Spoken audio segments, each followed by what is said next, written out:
Welcome to this edition of Morgan You Asked For podcast. A day early this week with just schedules and everything. It worked out a little bit better to go tonight. We are at halftime of the Cyclone game. They are ahead at half, playing decent. Are you watching it, Trev? No, I'm not. I was finishing up some work stuff, but I do see they're up by 10, though. Yeah, that's about their biggest lead. They played okay. We'll get to them a little bit later. I've got on a side screen here when it gets back. It just went to halftime, so we got a few minutes here before it does start. But we'll get a lot of basketball here. But we do want to start with hockey. And I know it's been a few days, but and I know you sent kind of the rundown that you usually do, and it's good. The biggest thing with the hockey is the men and women won. They beat their rivals in Canada, both of them in overtime, and just great hockey games. I'm not a huge hockey guy. Trev, I don't think you are either. I can't tell you all the ins and outs of hockey, but I got up early Sunday morning to watch the men's game. I watched a lot of the women's game. I'll say I didn't watch it all, but I watched a lot of it. Men's game, I watched every minute of it, and it seemed to be just a great hockey game. Very good hockey, nothing outlandish, great goal keeping by both teams, both goalkeepers, and Hellebuck, just a couple unbelievable saves to keep the U.S. in it, and then the U.S. was able to get one past Bennington in overtime. And it's big for hockey. It's big for U.S. hockey.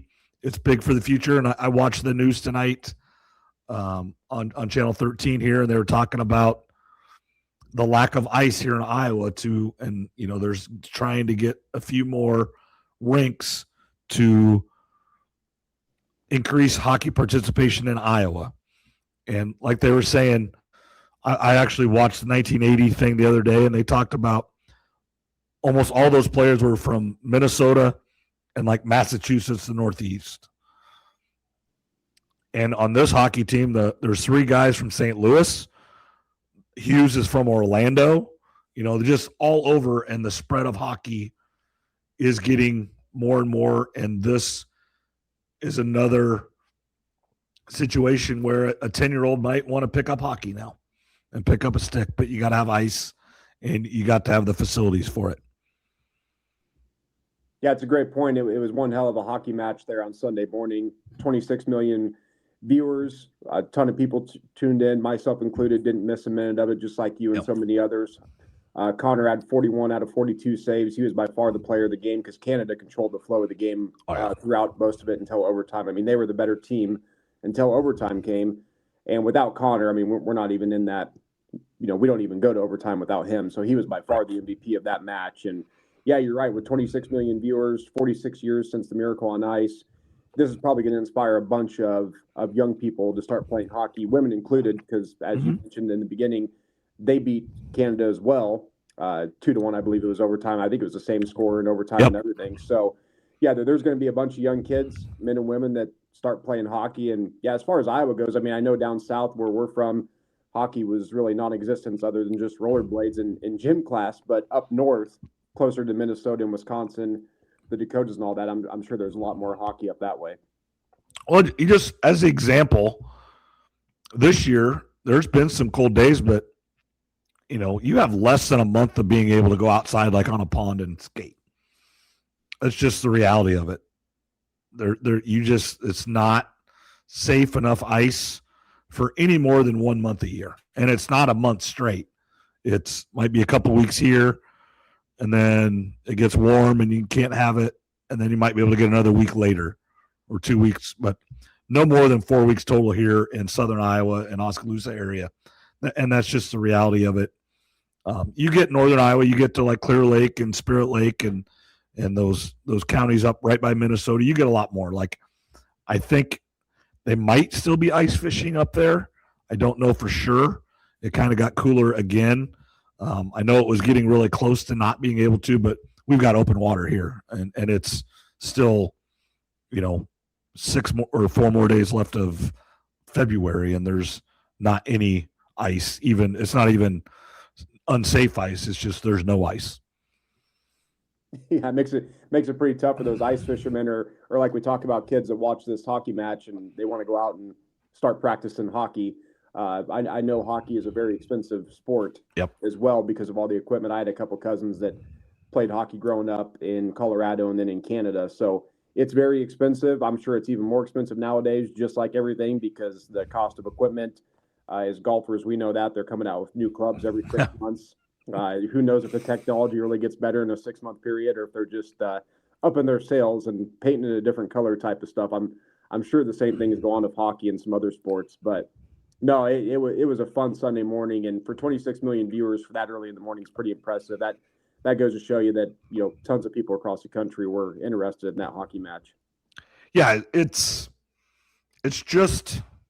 fun to see when everybody gets behind one common team what can happen.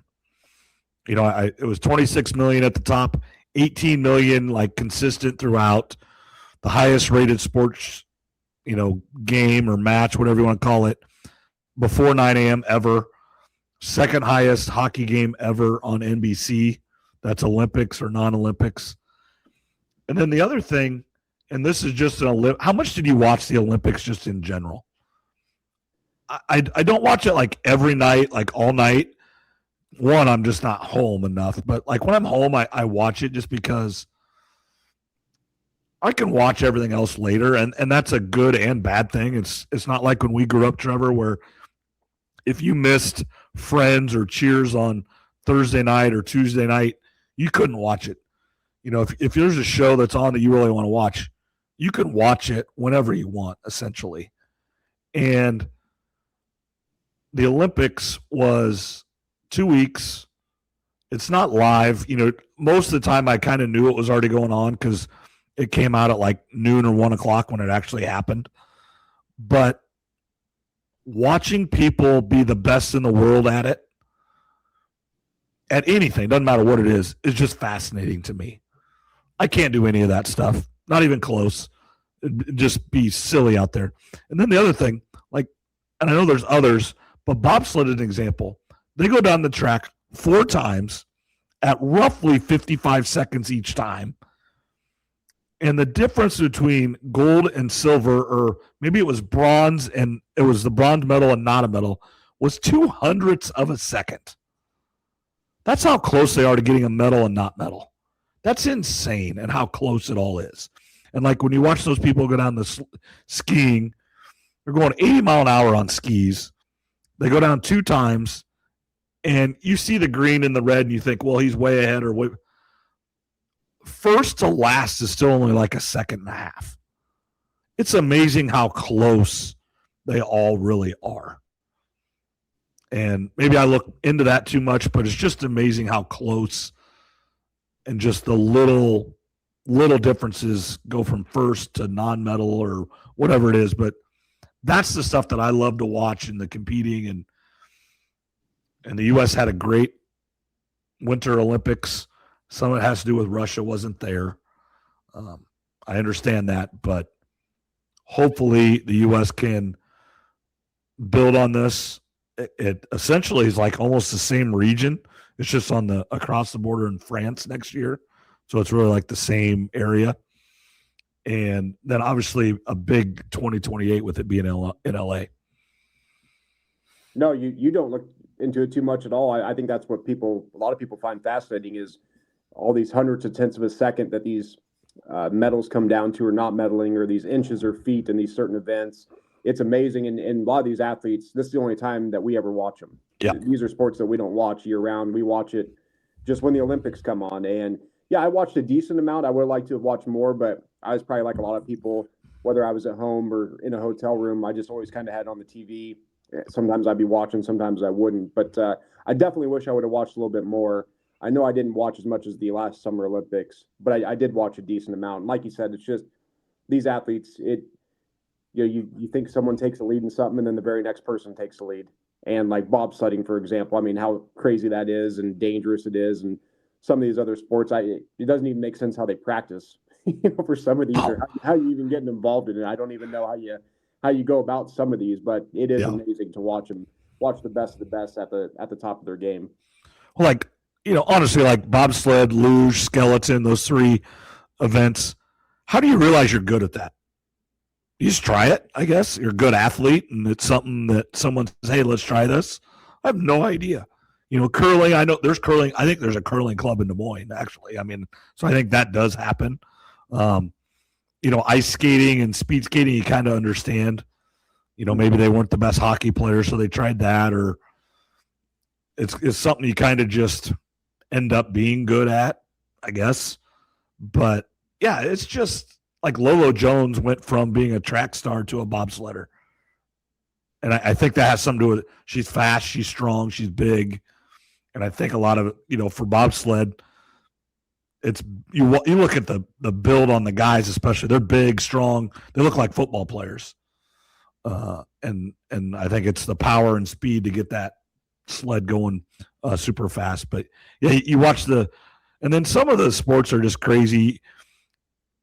The half pipe snowboard and skis, or they're doing flips, and it's like, again, how do you practice that stuff? I guess, I mean, you're kind of just a gymnast on skis, I guess. Yeah, you got to be a little bit of a daredevil, because if you wreck on most of the stuff that we watch, I mean, you can get seriously injured. Obviously, we saw some of that during the Olympics as well. So, yeah, I mean, some of this I think is just athletes that maybe started on one sport, and for whatever reason they couldn't excel, or maybe there was an injury, and they know someone who knows someone, come try this sport out, come try that. Why don't you come watch? Or maybe they see something on TV and they want to give it a try, and they get involved, because it's not like football or basketball or baseball where you just play it in school just because all your friends do. There's not bobsled teams. Not in the U.S. or some of these others that you can do. So it would be interesting to hear a lot of the stories of how some of these athletes got to their certain sports, how it came to be. And I was watching, I think it was Mary Carrillo went to Norway, and obviously they had the most medals, and what they do, and they don't do any competitions till like 12 years old of the kids, and they're talking about that. But the other thing is, like, one day a week, and I don't know where this was, I don't know if this is everywhere, but they had a ski jump facility that like 4-year-olds were doing, 5-year-olds were doing. It was free, and they were just doing it. Like, everybody was. Anybody could do it. And that is kind of like us going down to the park and playing catch with our buddy, or going to shooting basketball. And I understand Norway's way farther north than here, and you have to do stuff in the winter, or else you're not going to enjoy your time. Just because they have so much winter. That's just the reality. And Canada's the same way. It's, you don't have the summers. And then the other thing, I was just like, we're in Iowa. We're not in the South, I would say. We're obviously Midwest, but we're farther north than a lot of U.S. And just like we were talking earlier, there's no ice here. We've had no snow all year here. Like, we can't practice this stuff. You have to go north. You have to go to the mountains. And that's why some of these sports and the U.S. in general hasn't been great, and it's not as popular in the U.S. just because so much of the U.S., you can't practice that stuff unless you intently do it. Yeah, unless you like an ice rink to go to, and ice rinks are obviously probably not cheap, and you have to maintain all that type of stuff. I mean, does the mall in Iowa City or Coralville still have the ice rink? Yes, I believe it does. There's a new Rec Plex out in West Des Moines that have it. Buccaneer Arena has ice, and I think there's one other place in Des Moines that does. And and I don't know if they let Casey's Center, when the ice is up, if they're not using it, if they let people go practice in there or anything on any, the Wild play on Thursday and Saturday. If Friday they can use, obviously the Wild have practice or whatever, but if they let anybody else in there to use it or not, I have no idea. I doubt it. I'll tell you one thing. I've been ice skating twice in my life, and it killed my ankles both times. So I have no intentions of ever trying it again. I don't know if you've ever been. I have done it one time, and I'm a big scaredy cat. And I didn't get too far from the boards. And I really have no intention on trying it again. Yeah, that's it was fun to try, but it killed my ankles. So no, the Olympics was great. Great way to end it, obviously, with USA beating Canada. Canada's a little bit bitter about it. Hearing some of their folks talk about it, which makes it a little bit, it makes it even more fun. Well, yeah, and Canada has won several gold medals. They won, was it 2 years ago? That was the Four Nations, or last year, whatever that was. They won in overtime, I believe. So they expected to win this game, and they should. I mean, I think Canada has the better team, and they probably even played the better game. But when you have the best goaltender, and he's the best goaltender in the NHL too, this isn't just he had a great game. He's really good. He's the best, probably the best goaltender in the world right now. And that's what you get. And if you have the great goaltender, and if you can just get one or two by, then it will work. Yeah, and I don't think Canada's won a Stanley Cup since '93 or so. It's been a long time. So that's obviously there's more teams down in the States, so that there's a numbers game there. But it's been a long time since Canada's won a Stanley Cup, so that's eating at them too a little bit. And then for us to get them in both men's and women's, it's just icing on top. Oh, absolutely. Anything else you want to talk about with the Olympics, Trev? No, I think that's good. We can move on to some basketball or NFL, whatever direction you want to go. Let's go basketball first. Iowa State 45-36, 17 and a half to go out at Utah. This is a big – you just got to win. Iowa State is in a position now. They were the fourth number one seed on Saturday, according to the NCAA Tournament Committee, which is a big deal. Being a one seed is a huge deal. It's a huge advantage. They were number 6 last week in the poll, beat Houston, lost to BYU on Saturday night. And I wouldn't say it was like a complete dud of a game, but just they didn't play their best. But AJ Dubance is one of the best players in the country, and it showed. He almost had a triple-double and did whatever he wanted, and he was the best player on the floor. But that isn't a horrible loss. They're ranked in the top 25. It was at BYU. They've got one of the best players. So they actually moved up from number 6 to number 4 in the AP poll this week, even with the loss. So craziness in basketball, and that's because 6 other teams lost. Number 1 lost. Houston actually has lost 3 in a row. Kansas lost to Cincinnati. Arizona went in and beat Houston. Duke beat Michigan. I mean, it was kind of chaos, the people in front. But what I want to talk about is, and it ended up not hurting them because of what else happened, but Iowa State gets in positions where they're the number 1 seed. All these teams lost. You're playing late Saturday night. You know all this. You have the opportunity to be number 2 or number 3, I think, if you win that game. You're not just 4, and you just can't do it. And Iowa State's done this before a few times, and I want to pose this question to you, Trev. Iowa State gets in a position. They get to number 2 in the country. They've never been ranked number 1 in their history. They've been number 2 several times, and they've been number 2. They were number 2 last year. They've been number 2 this year, and maybe even like 3 years ago. I can't remember. There was another time relatively recently that they were number 2 as well. And once they get there, it's like they lose their next game, or maybe they win a couple, but then the number 1 team loses on Tuesday. And so and you already won on Monday, so you're going to be number 1 in the country if you win on Saturday and they go lose. It's just, that's what's frustrating to me, is they get all this stuff handed to them, or the other teams in front of them start losing, and then they can't take advantage of the situation that's given to them. Do you see that same thing, or am I looking, again, as I said earlier, am I looking too much into that? No, I think partially you're right on that. It's also really tough to get to number one, and Oh yeah, Iowa State's not, they're not a Duke or North Carolina or anything. So obviously it's going to be more rare than those type of schools that are typically at the number one spot. I mean, we talked about it last week. You know, those two big wins that they had at home, and then all of a sudden you got two on the road. You wondered if they might come out a little sluggish. And I didn't watch the game. I'll let you speak more on that, but I wasn't so surprised they lost. BYU, like you said, is a pretty good team, one of the best players in the country. Really tonight, though, this is the one they got to take care of. You got a 10-17 Utah team that you need to win this one. We'll talk about Iowa and Iowa women here coming up with some games that they need to win, but this is a must win to kind of stay on that cut line of either being a 1 seed or dropping back down to a 2, which I think is Iowa State. I would assume they're the last number 1 seed as of right now. Yeah, they were the fourth number one. I think things would really have to go haywire to get outside of the top 2 seeds. I mean, I really think so.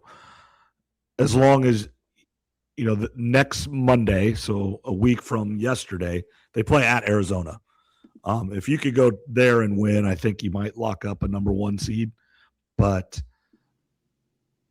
that isn't, if you win tonight, you can't lose the other 2 because they're at home. You can't lose to Texas Tech on Saturday, and then you finish the season against Arizona State, which is, again, a game you need to win. It's at home.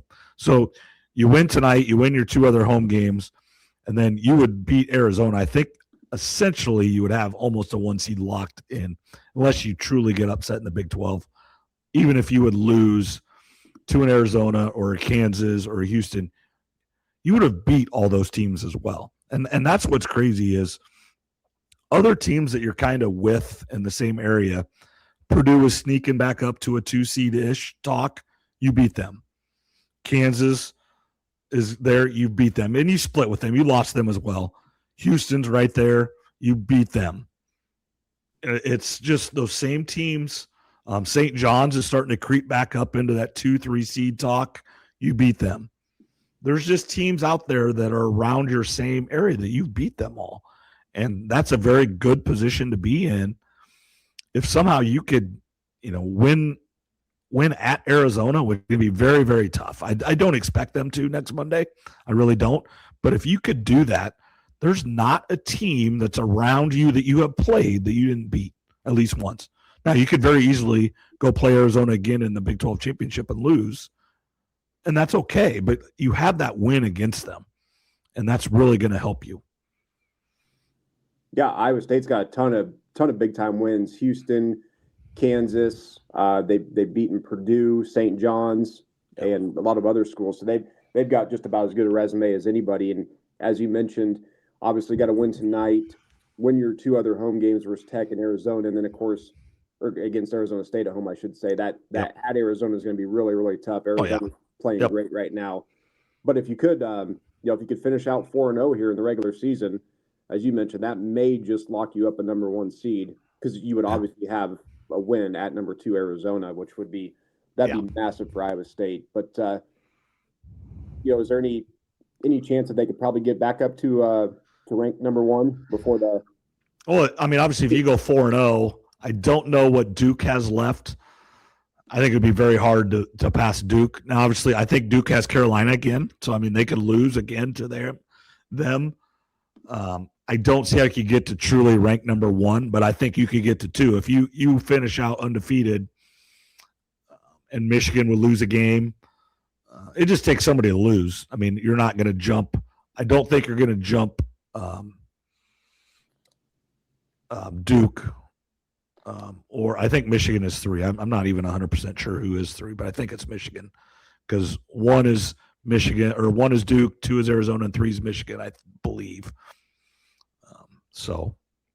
Yeah, I've got Duke's schedule pulled up. They got to play 11 Virginia. At NC State, and then of course they end with the final game versus North Carolina. So, yeah, Duke, obviously it's going to. We'll see what happens with their final 3 games. Obviously, you would need them to slip up with one of those. Yeah, I don't see them losing. They've already lost to Carolina. I don't see them getting swept by Carolina at all. They're too good, and Carolina's a decent team, but they're not Carolina. They're not number 5 Carolina. They're I think they're about top 25 Carolina. Yeah, it looks like Duke's probably going to hold on to that one spot. And then, of course, you got the Michigan, Arizona, Iowa State, and then a few other teams. But Yep. no, it's like you mentioned, though, the difference between a 1 and 2 seeds, it is a big deal. But the good thing for Iowa State is it does look like, kind of a worst case scenario. They should still stay at a 2, though. Right. And I believe, just the way it's working out, I think, things could still go haywire a little bit. I don't see how they're not playing in St. Louis those first 2 weekends or first 2 days as the 1 or the 2 seed. Now, the interesting part will be what they do with Michigan. If Michigan runs the table or Iowa State runs the table, and let's say Iowa State gets the 1 seed, do they get the Midwest 1 seed? Because then it would be St. Louis, Chicago, which would be phenomenal. But Michigan's going to have something to say about that, and they should. The next closest one is Houston. That's not god awful. And I do think that would probably be if Michigan's a 1, Duke's a 1 in the East, and then I do think Arizona's a 1. I really do. So they're going to go out west. So I think it's Houston or Chicago. But if you're the 2 and then you are in the Midwest and you have to play Michigan in the Elite 8 to go to the Final Four, I like that opportunity. Michigan's really good. I don't like playing Michigan, but if I'm going to do it, playing it in Chicago is as good as it can be. You're going to have tons and tons of fans there, and so will Michigan. But, yeah, Iowa State, if they take care of business here, St. Louis, Chicago, Indianapolis, it doesn't get any better than that. You don't have to get on a plane to go anywhere to watch Iowa State, per se win a national championship. Well, we're from the Midwest. We don't have to get on a plane no matter what. Well, yeah, that is true. Yeah, I do too. I'd just soon drive anywhere. I completely agree with that. But just the reality is, driving to Houston. Now it does work out where, especially if you're playing Thursday, unless you're leaving Wednesday, you need a flight, Thursday morning, getting out of Des Moines to Houston, which you can do very easily and get to the game that night. But driving to Houston's a full day. You're not solo driving here straight to Houston, I don't think, safely. Yeah, that'd be a tough one. I've got Lenardi's bracketology pulled up, and he does right now. He's got Michigan as the 1 seed in the Midwest, and then Iowa State as the 2, which is no surprise, as you mentioned. No. But that's, even if Iowa State doesn't get the 1 seed, if they do end up at 2, obviously you want to be in the Midwest because that's about as much advantage as you're going to get for the home crowd to be able to travel. Yeah, and Iowa State fans will travel wherever. If somehow Arizona stumbles here and Iowa State gets shipped out west, they'll still play those first games in St. Louis. I truly believe that. But then I think it's San Diego. Iowa State fans will just get on a plane and go to San Diego. That's just the reality of it. Yeah, it looks like, San Diego and then San Jose, I think. Okay. Okay, San Jose is the Sweet 16. Yeah, so San Diego will be the opening round. Okay, that's where they have Arizona right now, of course. Yep. But then once it gets down, then it would be San Jose. It's San Jose. Okay, so then you get on a plane and go to San Jose. So go to Northern California. There you go. No, but it should be a good finish here for Iowa State. I know looks like, what are they up by 10 right now? Yeah, I've got it 50-40. Looks like Iowa State has the ball. I think maybe they just turned it over. So yeah, so they're up 10. What was that? 14 minutes left. I've got it on my phone here. Yeah, that's what I got. So you gotta take care of business against a 17 team tonight, and then you finish out the other games you should win, especially if Texas Tech with the injury, and you see what happens at Arizona. Yeah, and that's all you can ask for and that's what the Big 12 wants too. It might be for I need to look at the standings for sure, but it might be for a Big 12 championship regular season, which Iowa State has not done, I believe, since 2000 or 2001. So it's been a long time for that. So, yeah, and that's a big deal. You ask Iowa State fans, would you rather have a Big 12 regular season title, a Big 12 tournament title, or a Final Four? every day and twice on Sunday, you're going to take the Final Four. But I would take the Big 12 championship regular season over the Big 12 tournament title. It'd be okay. It's okay to lose in the semifinals if you won the regular season. And you lose to Arizona, they're ranked number 4, and you're number 2 at that time. That's not going to hurt you. I think in that situation, especially if it's a close game. Well, a couple years ago, Houston still, I think, was a 1 seed, and Iowa State beat them by 35 in the Big 12 title game. So those, as long as you get to the semis or finals in your conference tournament, I don't think it really hurts or really helps you. I think it's kind of set. Yeah, and Arizona, they're playing Baylor right now. Looks like they're up by 2. It looks like Arizona's only got 2 losses in the Big 12. Everybody else has 4, so you would need Arizona to step up. It's here at some point, and then also beat them to get that regular season Big 12 title that you're talking about. Yeah, so it's going to be a tall task. You need them, and I don't know their schedule offhand. And Houston's lost 3 in a row. Houston could win the national championship, and it wouldn't shock me one bit. They lost 3 in a row, but they lost at Iowa State on Big Monday, one of the toughest places to play in the country. Then they were at home to number 2 Arizona. Okay, they got beat. And then they lost to Mr. Automatic 41-0, Bill Self at Fog Allen on Big Monday. So, yes, they've lost 3 in a row, but they've lost to 3 of the best teams in the country at 2 of the hardest places to play in the country. Yeah, that's a hell of a 3-game stretch that they've had. So they're going to be battle tested going into March Madness. Yeah, Milan just hit another 3. They're up 13 now. So just got to keep playing good basketball, and it should work out for you. Utah's just not very good, really. I am impressed. There's one of their guys that is super athletic. He hit a couple threes. He got to the rim a couple times, and that's the one thing. And I believe we talked about this before. This is what BYU has. They have the dude, you give him the ball and you say, go play. Iowa State does not have that. That is the one deficiency they have. And I know I've said this before. They are a great team. If you put all 5 of them out there, there's no group of 5 better in the country. I truly believe that. But they don't have, Lipsey's great. Point guard, does everything, but it's not like he's just going to go do whatever. That's one, he's only 6'1", and that's really tough to do. And 2, that's just not how he plays. That's not what's expected of him. DeBansa, Peterson from Kansas, excuse me, Duke has Boozer. It's just some of those guys just, you give them the ball and you go, and everybody else get out of the way. Iowa State's not that way. They got to play well together. They got to share the ball. And when they lose games, the ball gets stuck and they turn it over too much because they do need to share the ball, and it can't just stick with one guy and him go make a play. So as long as the ball is moving and they limit their turnovers, which you say that about every team, you limit turnovers. That's very broad and general basketball. The team that turns it over less is usually going to win the basketball game.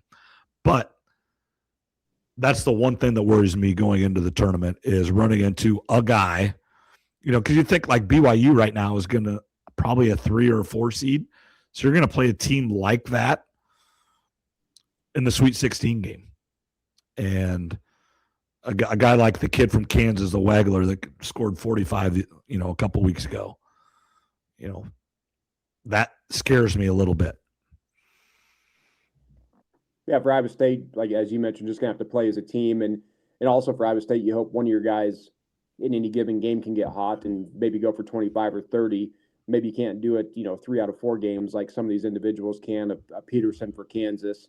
I know he's had some injuries, or there's some drama going on with him at Kansas. I don't know the full story on that, but it sounds like he's playing half a game and then sitting out half. Yeah, it's, essentially he's doing load management. I truly believe that. It's just what he's doing, but last night I watched the game against Houston, and he played, I would say, full minutes. He sat for a few minutes here and there, just like everybody else does for the most part. I would guess he played 32 to 35 minutes, and he was good. He wasn't great. He isn't wasn't their leading scorer, but he's good. I mean, he's very, very good, and he's not shy. He's a guy that he can get his shot at any time, and he will take the shot at any time. And that's the reason he's the projected number one pick, and he still is, even with all this load management stuff, because he's special. Yeah, he definitely is. Everybody's talking about him and Boozer and a couple others that are coming up in this draft. It should be they're talking about it being a really, really strong NBA draft for domestic players, especially, which we haven't seen in a little while. Well, yeah, and then you got the kid from what's the number one pick from last year? Cooper Flagg should be in this class. He reclassified, so it should have been an even better class, and that's why all the NBA teams are tanking. And that's a whole different argument that we haven't even touched on, that teams are getting fined now for tanking. And we don't watch the NBA, and we'll turn it on in May and June when it gets to the time when they actually play basketball. But the NBA is crazy right now. Yeah, I don't fully understand the NBA as far as their salary cap and stuff, but the people that I listen to, kind of as background noise when the NBA topics come on, they say it's really tough, other than tanking, to get better nowadays with the contracts and the different tiers that they have. The NBA's made it really tough to get better, just besides tanking and getting a high draft pick. So people have a lot of different theories on how to fix that. Maybe the bottom teams, they all get the same number of ping pong balls. That way nobody has an advantage. There's some other ideas out there, but that's probably a topic for a little bit later in the year once the playoffs get closer, and maybe we can do a little research on that. But NBA is a different animal. Yeah, it's just and that's just something here in Iowa. And I know you've got an NBA team out there in Colorado, but the NBA is not that popular in Iowa, and I don't know why that is. It was like when I was growing up in the '90s, everybody loved the Chicago Bulls. I mean, it was close. They were on WGN. It's just like the Cubs and the Braves. The Bulls were on every night on WGN. Johnny Red Kerr was the announcer. I mean, it was, and those things just don't happen anymore. And I don't know the reasons. And it's all about, the answer to every question is money. And the Bulls aren't very good. I think that's some of it. But Kansas City doesn't have a team. St. Louis doesn't have a team. It's Chicago, it's Milwaukee, and it's Minneapolis. And the Timberwolves aren't that old. I remember when the Timberwolves became a team in the late 90s, I think. So it wasn't like growing up, I couldn't even be a Timberwolves fan because there wasn't an option. So I think you did really only have the Bulls and the Bucks. That's why you see a lot of Lakers fans and a lot of Celtic fans, just because there weren't a lot of teams around here. Yeah, the Bulls were, that was must-watch TV back then, especially of Jordan. I mean, that was as good as it got in the 90s. And then, speaking about West, I'm going to Los Angeles next week, and the one thing I'll say about LA is it's a Dodgers town and a Lakers town. Yep. And it's not that, it's got a college feel to it. When you go out, when baseball season's going, you go to a Buffalo Wild Wings or any sports bar out there, the places are packed. Everybody's got Dodgers gear on, and every single TV is on the Dodgers. It's like going to Iowa City or Ames, except times 1,000. I mean, you walk down the sidewalk, every third person you see has got Dodger gear on, or right. Lakers gear. I mean, those are the two popular. Football is way behind both of those. Right. And some of it is just they haven't had a football team full time. Now they have two, but there was many years, people my age, they didn't have football in LA, which is crazy, being the second biggest city in second or third biggest city in America. They didn't have football. It was the Oakland Raiders, and it was the LA Raiders, and it was back to Oakland. Now it's in Vegas. It was the St. Louis Rams. Now it's the LA Rams. It was the LA Rams before. They just can't keep teams. I think they will now. I think Kroenke, and they built that stadium that's just unbelievable out there. But yeah, I would love to go to a Dodgers game at Chavez Ravine. I think going to LA is not really on my bucket list, but going to a Dodgers game would be really, really fun. I'd love to go to one too, but the one thing I've heard though, yeah, it's awful. The traffic is awful, and also there's no tailgating allowed. Not allowed, or just not allowed? Like, from what I've heard from customers, if you try tailgating, you can maybe get away with it for 10 or 15 minutes, and then they'll come tell you to pack it up, either get in the stadium or leave. So I don't. That's a weird California rule or something. So even like standing and having beers, like I understand maybe not grilling and stuff like that, but even just standing around having beers with your buddies. I'd have to ask around, but I believe once you get out of your car and park, they want you getting in the stadium, and once Well, they want you buying their beer. I mean, I understand that. Yeah, it's so I'd have to go to a game to fully figure all that out and kind of report back on it. But yeah, it's kind of funny because LA is it's a big time Dodger town, and obviously it helps that they're back-to-back title winners. But well, yeah, now everybody's jumping on the bandwagon, but I truly do agree that even 10 years ago it would have been almost the same thing on a Buffalo Wild Wings to watch the Dodgers. It's always been a Dodger town. I mean, it's amazing just the people around here that wear Dodger stuff. Yeah, Dodgers, Lakers, Notre Dame, there's Yankees. There's those 3 or 4 teams in every sport that you'll see Midwesterners walking around with the gear on. Yeah. All right, let's move on to Iowa, and let's just talk to Iowa State women. They had a nice lead going into the fourth quarter, and maybe even a few minutes into the fourth quarter against TCU, is ranked number 12, and had won like 41 games in a row at TCU or at their home court. And then Iowa State blew it. And I'll be honest, I didn't watch the game, so I don't know what really happened. But not that it really changes the outcome, but that would have been a real nice win for Bill Finley and the squad to get that. And then Iowa women with a great win against Michigan on Sunday. Michigan was, I believe, ranked number 6. And then a real tough loss for the Hawkeyes at Wisconsin. That, again, they're the talk of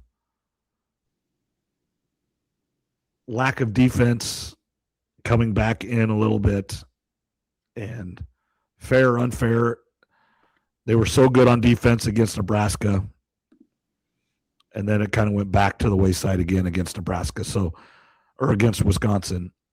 They need to win the games they're supposed to win. They've got a couple tough ones coming up. They got at Nebraska and then Michigan at home, but you got to win the others, which I think are Ohio State and Penn State. Yeah, for the Iowa men, we'll start with the JV team first, which is the Iowa men. They've lost 3 of 4. That was a really good win versus Nebraska. Obviously, Wisconsin's going to be tough. That would have been a really nice one to pull out. But, yeah, they've lost 3 of 4. Their next 2 are versus Ohio State and at Penn State. You got to win both of those because, obviously, your last 2 games of the year versus Michigan and at Nebraska. So you got to win these next 2 for sure. Bennett Sturts is doing all he can. Some other players got to step up, but that one in Wisconsin, that would have been really nice to get back-to-back ranked wins. They just weren't able to get it done. Yeah, it just comes Bennett. You're getting out of Bennett Sturts. He's going to get 25 to 30 a night. He's going to lead your team in most categories. You got to have a few guys step up and help out because the Michigan's one of the best teams in the country. They could win the national championship very, very easily. And then walking into Nebraska, you are walking into a buzzsaw. After what happened, rushing the court on them a week ago, the Fred Hoiberg incident with the phone, that place is going to be absolutely insane, and they are going to be relentless against the Hawkeyes. Oh, yeah. It's going to be very, very difficult to win that game. You can guarantee that's going to be a tough one. So if Iowa can win the next 2, that'd get them to 21. And then if you just kind of pencil in, maybe they lose the last 2, that'd put them at 21 and 10. And I know they're still, looking at the bracketology, they're still right now a 9 seed. Yeah, 8-9 game. And then they would play Duke. So that's that's going to be really tough to. Yeah, it's one game, and then we'll see you later. And that stinks. It's kind of like we've talked, guys I work with in high school basketball and stuff. It's, the Ottumwa girls, they ended up losing Indianola on Saturday night. But if they would have won that game and they went and played Johnston, who's won like 60 games in a row, ranked number 10 in the country, they would have went and got beat by 40. And I think I did see that Indianola got beat by 40 tonight against them. So it was like, go win that game. And then it's just, there's levels to this stuff. And it would have been a very, very difficult night tonight at Johnston. But you want to get there. And in a one-game situation, those levels aren't as different as, a high level girls basketball team in high school versus a middle level high school basketball team. But it's, you don't want to see Duke early in the tournament, just like Iowa State doesn't want to see those teams either. You want to play them in the Elite Eight. You don't want to see a Duke until the Elite Eight or Final Four. Yeah, I'm trying to look up. I think an 8 seed has defeated the number 1 seed 16 times, according to a quick Google search. So it can happen, of course, but it's going to be unlikely. You're going to need Sturts to go for like 35, and then someone else step up. Well, yeah, and I know one of them was, I think Kentucky beat Wichita State in a game like that, and I believe North Carolina one year where they made the Final Four, maybe even won it as an 8 seed, did it as well. I can't remember who they beat as the one. I think that's when Bill Guthridge, it was right after Dean Smith retired. I think they made the Final Four as an 8 seed, which doesn't happen very often. It's just, and we've talked about this. You want to be the 2. You want to be, for Iowa, you want to be the 7 or the 10, and you want to play the 2. You don't want to play. Now the 2 seed is going to be a team like Iowa State or Houston, which isn't good either, but it's probably better than Duke. Yeah, definitely. So maybe if Iowa can go 2-2 down the stretch, maybe that would be a good thing, and then they fall down to that 10 seed that we've talked about. Maybe get a slightly easier draw, not by much, but slightly. You don't want to get this close to not making the tournament, but almost getting that 11 seed, playing in that play-in game, win that, and then you go play the 6 seed. You win that one, then you play the 3 seed. That's like the best draw. The 3-6 is where it's at if you want to upset, I think. Yeah, on paper that's the way to go, but like you said, then you're flirting with not even making it. So that's a fine line you're walking there. Speaking of March Madness, I know we didn't have this written down or anything, but I assume, are you going to do a bracket, or some people are going to maybe do some? Yeah, we'll try to do, I think, kind of that same thing we've done with college football. I think that same, was it pools by round or whatever? We'll try that again. I think they have that. I need to talk to Cassins. We talked about doing something at the Elks as well. It's a little bit harder with the basketball because it's 64 games. So, if you do $1 a loss, you start with $1, it gets pretty expensive when you keep going up like you do in the football. So or maybe you start at 50 cents for the first round. But we'll get some things together. We always find opportunities to gamble when we can, Trev. You know that. Yeah, no, we'll get something. We'll get something figured out. And before, I know we were kind of quick on the Iowa men, but let's touch real quick on the varsity Iowa team with the women. The number one thing out of that game was 50 straight sellouts for the Hawkeye women, and then the other thing is, this is Jan Jensen's team now. It is no longer Lisa Bluter's program. It is Jan Jensen's program. They play differently. They play much better defense now than they did under Lisa Bluter.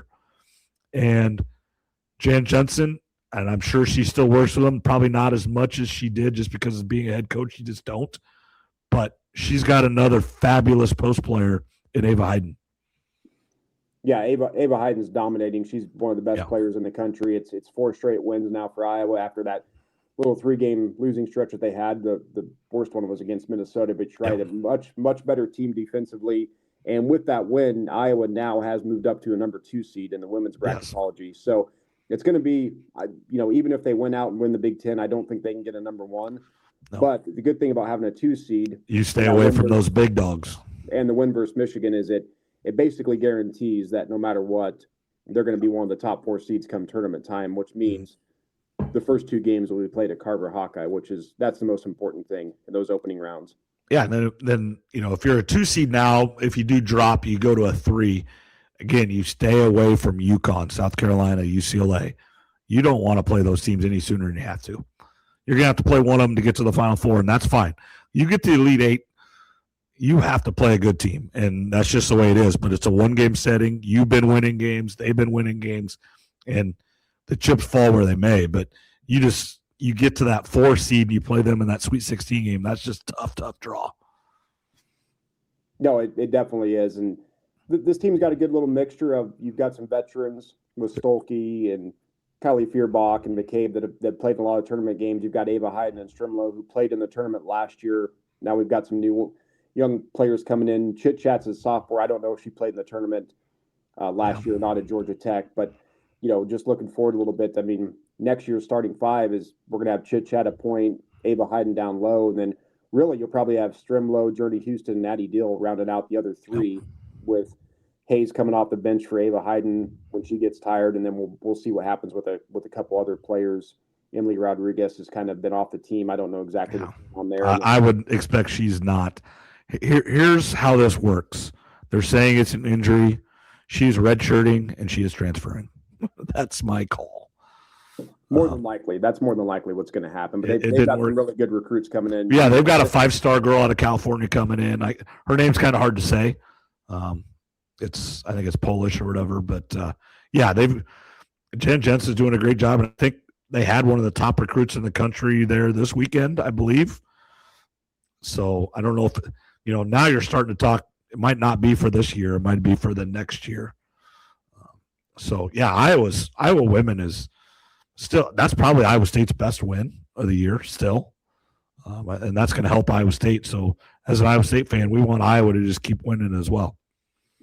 And hopefully they can. They've got Illinois coming up Thursday night at home. Illinois is a decent team, but they should beat them. And then they end at Wisconsin. I think Wisconsin's I don't think bottom of the barrel. Yeah, I don't think Wisconsin's very good with the women's side going. So right now, Iowa women projected a number 2 seed. If they can win these next 2 games in the regular season, and then they'll probably, I forget how the Big Ten tournament works. I think they'll get a double bye. I think in the women's bracket. Yeah. I'd have to double check that, but if they can at least win 1 game, maybe 2 in the Big Ten tournament, they have a good chance of holding on to a number 2 seed. At worst, dropping down to a 3 maybe. Right, and that's what you want. You just want to play. You're playing meaningful basketball late February, early March. Games that matter. Games you need to win. And Iowa State, just watching Iowa State, they're just over 5 minutes left. They're up 15, so it's going according to plan right now. Still 5 minutes left, but you win the games you're supposed to win, and then you take your chances against the others, and that's why we all love college basketball, and there will be upsets coming up, and we just hope it's not our teams, because we've all had, Caitlin Clark's sophomore year, they got upset by Creighton at home. We've all had Iowa as a 3 seed, Northwestern State hit a shot to win. Iowa State has a Hampton situation and a UAB situation, and others. Even last year, the Ole Miss situation. Just you're a 3 seed, you should get to at least Sweet 16, and just doesn't always happen. But we talked about this last week, I believe. But excuse me, Iowa State needs to get the Elite Eight. That's really what this team needs to get to, and then the chips fall where they may. But they need to get to the Elite Eight this year. So Iowa State really needs to buckle down and get there. And then whether you're the 1 seed or the 2 seed, you're playing a really good team, and you want 5 minutes left in the game, and it's right there, and get to that Final Four opportunity. Yep, for both Iowa and Iowa State, March Madness, we love the upsets, the game-winning shots. You just hope your team isn't on the losing end of any of them. Yeah, and unfortunately, they still show the Hampton highlight every year, and unfortunately, Drake has that too. The Western Kentucky kid hitting that long 3-pointer to beat them when they were the 5. It's probably been 10 years ago now, or maybe even longer than that. That you and I did it to Kansas. That's one of the highlights. So it happens, and we'd still love it. I mean, it stinks to have last-second shots beat you or whatever, but it is why basketball is great. Way more upsets, and it's a 1-game setting. You play. Iowa State plays. These Ole Miss last year, if they're healthy and they play them 10 times, they don't lose very many times. But Iowa State wasn't healthy, and it's a 1-game setting, and Ole Miss took it to them. I mean, I was there. So you never know, and some teams just catch fire. They're not playing great, but most teams have 4 games left, and you win 4 in a row, and you win the tournament, and there's 3 more or 4 more, and there's 8 in a row, and all of a sudden now you get 2 more. You won 10 in a row. You're on fire, and who knows what happens, but you're a 6 seed, something like that. And or you get a St. Peter's. It's a 15 seed that makes the Elite Eight or whatever they did, or I think they did make the Elite Eight, didn't they? I'd say it would have been close to the Elite Eight at least. Yeah, I mean it's crazy, but that's why we love it, and that's why we love sport. I mean, it's not just basketball. It's you, especially today. And we talked about the reason earlier is we can watch shows or TV programs whenever. You don't have to watch them at the time. They're not on at 7:00 on Wednesday. I mean, they are, but you can find them. It's streamed the next day. It's whatever. It's why all these, NBC has just staked all their money into live sports. They did the Olympics. They have baseball. They have football. They're doing basketball now. I mean, it's crazy the amount of money that NBC is putting into live sports because that's the one thing that everybody watches. Sports and politics; those are two things that still work on TV. So yeah, NBC's had a really good. Do you have the State of the Union on? It's on. It's on now. It's probably over now, but it was on at 8:00 as well. I didn't watch 1 second of it. I turned on the Cyclones. Yeah, no, I don't need to watch any of that nonsense. Yeah, it doesn't even matter what side you're on. It's all nonsense. I get my. I can tell you what's going to happen is the president is a Republican, so when he says something they like, they'll cheer, and the other side will boo. And then in 4 years, if the president is a Democrat, it's just going to be the opposite. I mean, it doesn't matter who it is at all. It's just it's unfortunately it's a sad state of affairs. We all need to just do better and work with each other, and you don't have to go in a silo. The older I get, I'm getting old, Trev. Which, speaking of that, how about the hockey being truly 46 years to the day that the Miracle on Ice happened, which is crazy because I'm 46 years old. I was 2 months old. I was born December 20th, and then this was February. So I was 2 months and 2 days old when the Miracle on Ice happened. I know you weren't even born yet, Trev, by long ways. No, not quite. But hopefully, if it happens 46 years again from now, hopefully you're still around and then we're really old.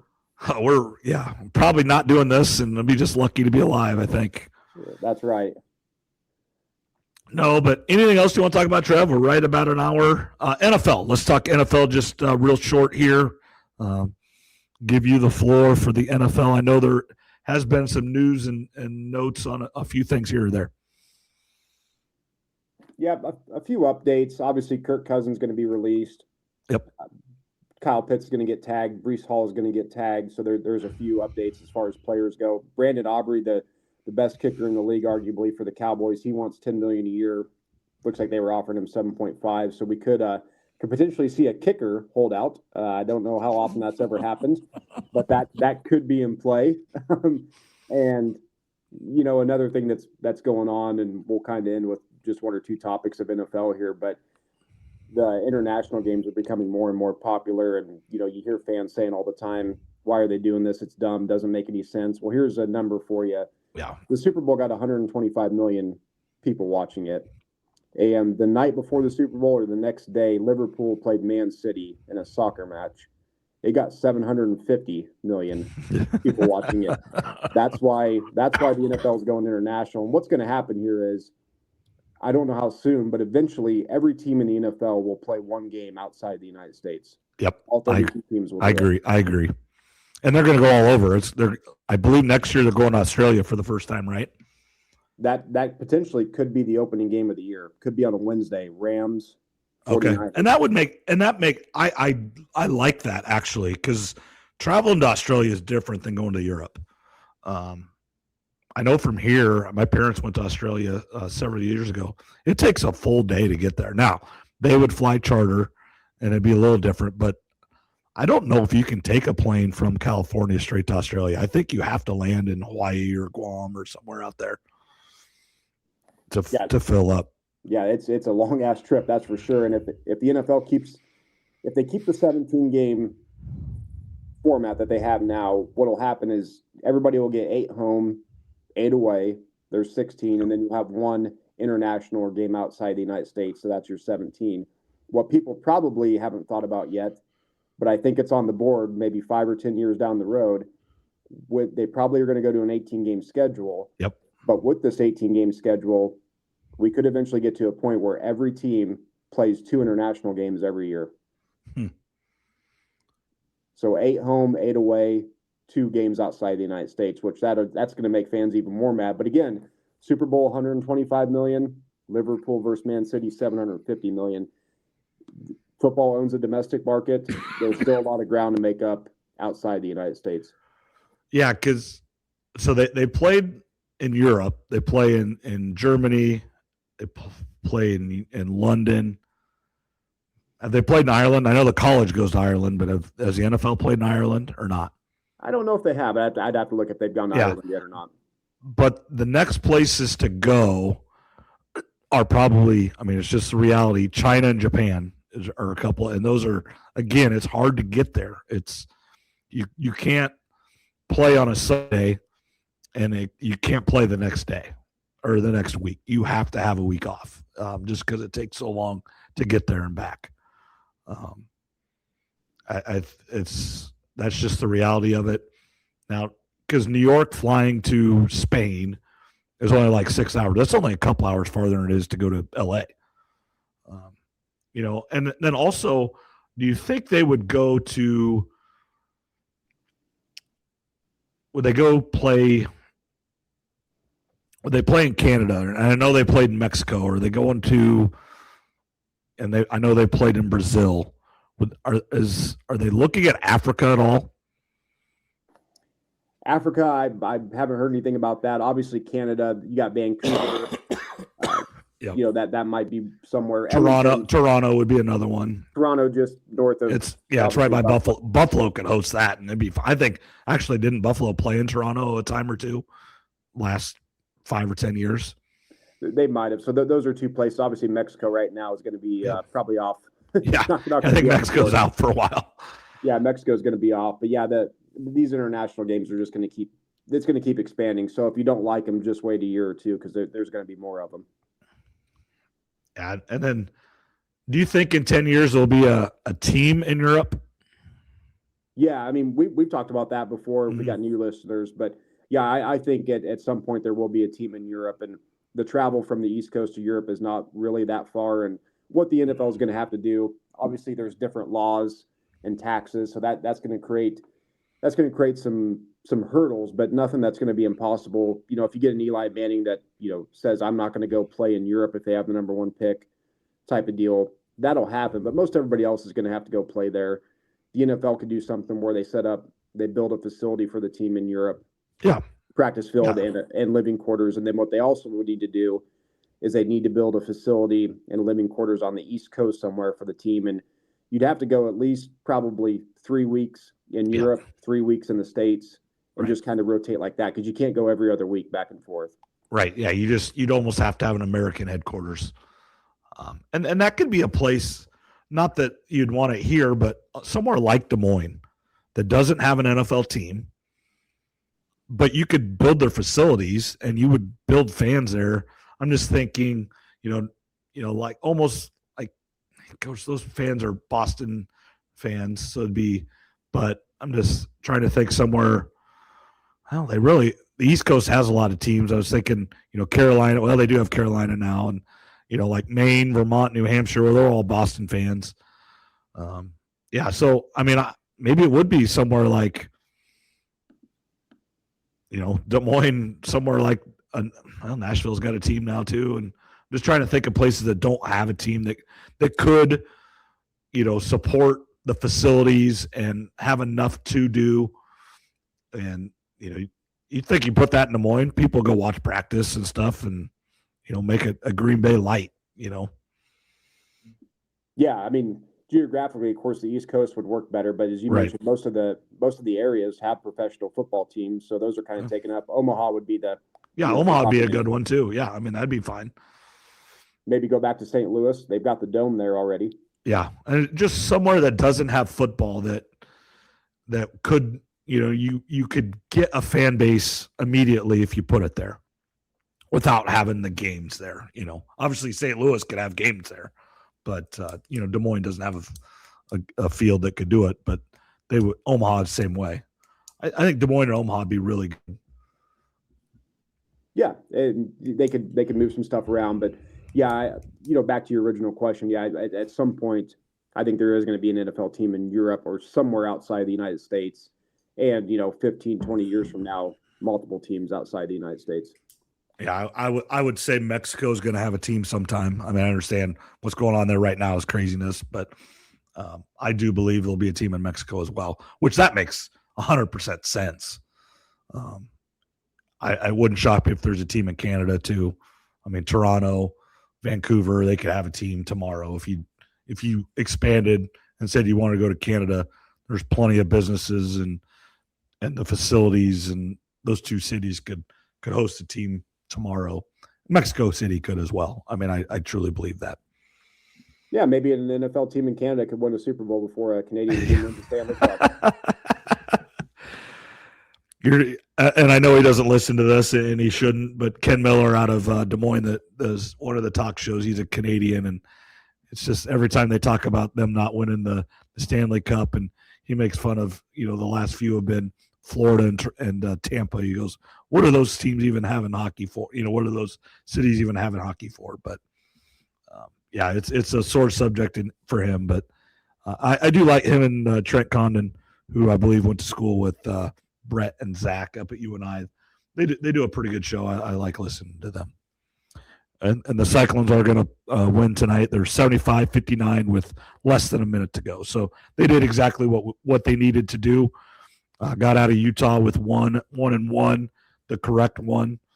And Saturday will be a big game against Texas Tech, which that game would have been huge if JT Toppin was still playing. But it's pretty huge. You just need to win that game. Nope, exactly. And I think that's a good way to probably end this podcast tonight. As you mentioned, Iowa State just finished up with a 75-59 win. And like you mentioned, 1-1 in Utah, and get ready for that Texas Tech game. Yep. All right. Thanks, Trev. We'll talk next week. All righty. Sounds good. Have a good one.